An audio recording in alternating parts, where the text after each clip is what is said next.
Warfare is changing. Less humans, more machines, more remote AI, making decisions at the edge, being autonomous as much as possible. Yes, that's the future. So do you see like the art of war fundamentally changing in like a post-nuclear time period? And if so, how do you see that?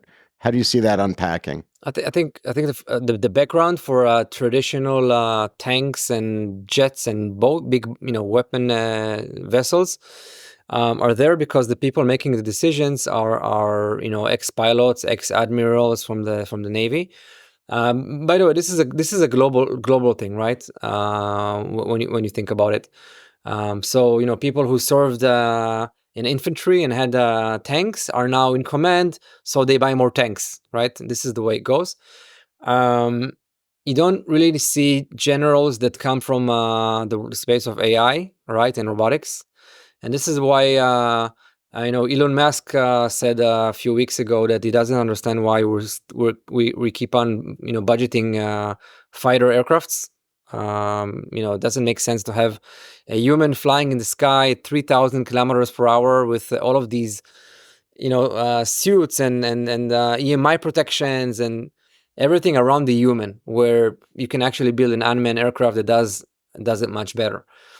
So definitely the world is going to unmanned. With time it will happen, and it became much easier now to actually build these robots and drones. The go-to market is now, you can open a company or open a small business, and within 1 year you can have your own drones, your own robots, and they operate. The barrier of entry is very, very small compared to building a jet. So we understand that, and this is why XTEND became a software company.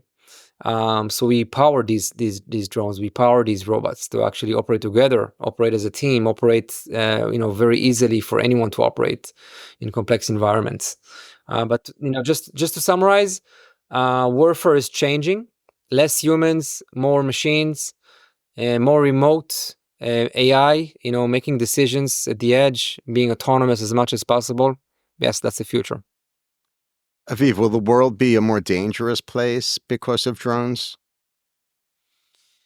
It will be a sinus effect. It will be more dangerous until we come up with the antidotes and with protecting it, and then it's like cyber.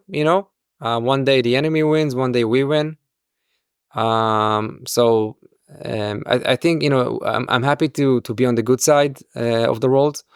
And trying to protect the ally countries of the US, but we see very, very complex technologies and advanced technology coming from our enemies out there, which are harder and harder to actually defeat. So we work very hard to do that.